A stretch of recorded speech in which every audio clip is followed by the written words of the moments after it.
Hi hello மக்களே, எங்கள் வீட்டில் கந்த சஷ்டி விரதம் எப்படி செலிப்ரேட் பண்ணோம் அப்படிங்கிறதா நாம் இன்றைக்கி வந்து பார்க்க போகிறோம். முன்னாலே வந்து பார்த்திங்கன்னா பூஜை ரூம்லாம் க்ளீன் பண்ணிவிட்டு பூஜை பாத்திரம்லாம் கழுவி மஞ்சள் குங்குமம்லாம் வச்சாச்சு.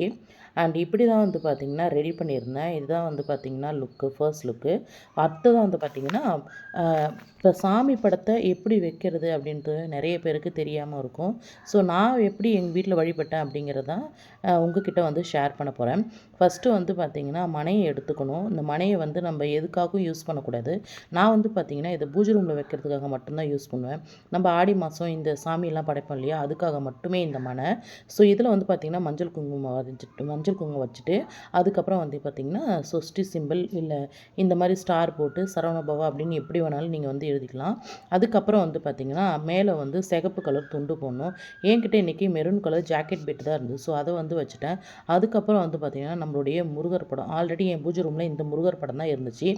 இதுதான் வந்து பார்த்திங்கன்னா நானும் வந்து சஷ்டிக்காக தனியாக வச்சு கும்பிட்டுருக்கேன். நீங்களும் இது மாதிரி தனியாக செப்பரேட்டாக வச்சு கூட விரதம் கும்பிடலாம். இது மாதிரி வேண்டாம் அப்படின்னு நினைக்கிறவங்க பூஜை ரூம்லேயே கூட வச்சுக்கலாம். ஸோ அதை வந்து வச்சாச்சு. அதுக்கு அடுத்ததாக பார்த்திங்கன்னா 2 பக்கமும் வந்து விளக்கு வைக்கணும். ஸோ ஒரு பூஜை ரூமில் இருக்குது அப்படின்றதுக்காக நம்ம முருகருக்கு விளக்கு வைக்காமல் இருக்கக்கூடாது. நான் அதனால் 2 பக்கமும் விளக்கு வச்சுட்டேன். பாத்திரம்லாம் சூப்பராக இருக்குது பாருங்க. நல்லா தேய்ச்சி என் ஹஸ்பண்டும் வந்து பார்த்திங்கன்னா ஹெல்ப் பண்ணார். ஸோ அவர் மூலிமா வந்து பார்த்திங்கன்னா எனக்கும் வேலை கொஞ்சம் சீக்கிரமாகவே முடிஞ்சிடுச்சு. அதுக்கப்புறம் வந்து பார்த்திங்கன்னா நாளைக்கு காலையில் வந்து பார்த்திங்கன்னா 4 மணிக்கு எந்திரிக்கலாம் அப்படின்னு சொல்லிட்டு முடிவு பண்ணியிருக்கேன்.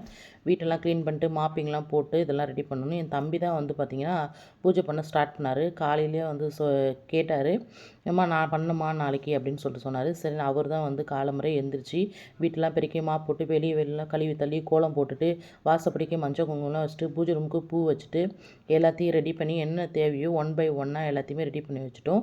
அதுக்கப்புறம் வந்து பார்த்திங்கன்னா வேலுக்கு வந்து பால், தயிர், பன்னீர், இப்படி விபூதி, பஞ்சாமிர்தம் ரெடி பண்ணியிருந்தோம். வீட்டிலே இருந்த காயை வச்சு பஞ்சாமிர்தம் ரெடி பண்ணோம். பழத்தை வச்சு என்ன போட்டோன்னு பார்த்திங்கன்னா தேன், அப்புறம் ஆப்பிள் ஒன்று போட்டோம், வாழைப்பழம், அதுக்கப்புறம் கொய்யா, இது 3 வந்து போட்டு நாங்கள் வந்து அபிஷேகம் பண்ணிட்டோம். அதுக்கப்புறம் சொர்ண அபிஷேகம் எங்ககிட்ட இருக்கிற பொருளை வச்சு நாங்கள் எல்லாத்தையும் பண்ணிட்டோம்.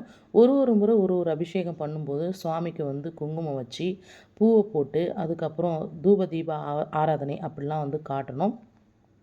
ஸோ இப்படி தான் வந்து பார்த்திங்கன்னா நாங்கள் பூஜையை ஸ்டார்ட் பண்ணோம். ஃபைனலி வந்து பார்த்திங்கன்னா வெற்றிலை தீபம் ஏற்றலாம் அப்படின்னு சொல்லிட்டு வந்து பார்த்திங்கன்னா எல்லாத்தையும் ரெடி பண்ணியிருந்தோம். இந்த பால் வந்து பார்த்திங்கன்னா அதுக்கப்புறம் வேலை எடுத்துட்டாங்க. வேலை எடுத்துகிட்டு தம்பி வந்து ஒரு நல்ல துணியை வச்சு பூஜை ரூம் யூஸ் பண்ணுற துணியை வச்சு க்ளீன் பண்ணிகிட்டு இருந்தார். இந்த பாலை வந்து பார்த்திங்கன்னா யார் கால்லையும் படாமல் ஓரமாக ஊற்றணும். எங்கள் வீட்டில் வந்து பார்த்திங்கன்னா கிணத்து அடியில் தான் ஓரமாக ஊற்றிருந்தோம். ஸோ இந்த பாலை வந்து பார்த்திங்கன்னா நீங்கள் வந்து குடிக்கவும் செய்யலாம் கொஞ்சமாக. அதுக்கப்புறம் வந்து பார்த்திங்கன்னா நம்ம வேலுக்கு வந்து மஞ்சள் குங்குமம் 3 இடத்துல வச்சாச்சு. ஒரு சிலர் வந்து பார்த்திங்கன்னா அந்த மேலே வந்து லெமனும் வந்து வச்சு வைப்பாங்க. வேல் வந்து ஷார்ப்பாக இருக்கக்கூடாது பூஜை ரூமில் அப்படின்றதுக்காக.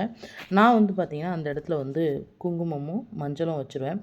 அதுக்கப்புறம் தம்பி வந்து பார்த்திங்கன்னா சாமிக்கு வேலுக்கு வந்து பார்த்திங்கன்னா முல்லைப்பூ இருந்துச்சு, அதை வச்சுட்டாரு. காலம்பறை எந்திரிச்சோடனே பாலை காய்ச்சி வச்சுருவேன். நான் வந்து இந்த 6 நாளெல்லாம் விரதம் இருக்கலைங்க. 6 நாள் விரதம் இருக்கலைன்னா எப்படி சொல்கிறது, நான்வெஜ் சாப்பிடாமல் இருந்தோம். தீபாவளி கழிச்சு நான்வெஜ் சாப்பிடாமல் இருந்தோம்.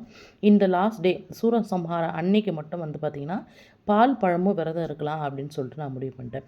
காலையில் வந்து எதுவுமே சாப்பிடாம மதியம் வந்து பாலும் பழமும் எடுத்துக்கிட்டு அதுக்கப்புறம் நைட்டு வந்து பார்த்திங்கன்னா பாயாசம் சம்ஹாரம் முடிஞ்ச பிறகு பாயாசம் வந்து ரெடி பண்ணிவிட்டு அதை வந்து குடிச்சிட்டு நைட்டு டேவை முடிச்சிடும். மறுநாள் காலம்பறை எந்திரிச்சு தலை குளிச்சுட்டு வீட்டெல்லாம் க்ளீன் பண்ணிவிட்டு அதுக்கப்புறம் வந்து பார்த்திங்கன்னா சாப்பாடு இந்த மாதிரி வடை, பாயாசம், நம்மளுக்கு விருப்பமானது, நம்மளுக்கு எது சிம்பிளாக இருக்கோ அதை மாதிரி ஒரு இனிப்பு பலகாரம் வச்சு நம்ம முருகனை வந்து வழிபடணும். அதோடு நம்ம விரதம் வந்து முடிஞ்சுது. வருஷம் வருஷம் செஞ்சிங்கன்னா ரொம்பவே நல்லது.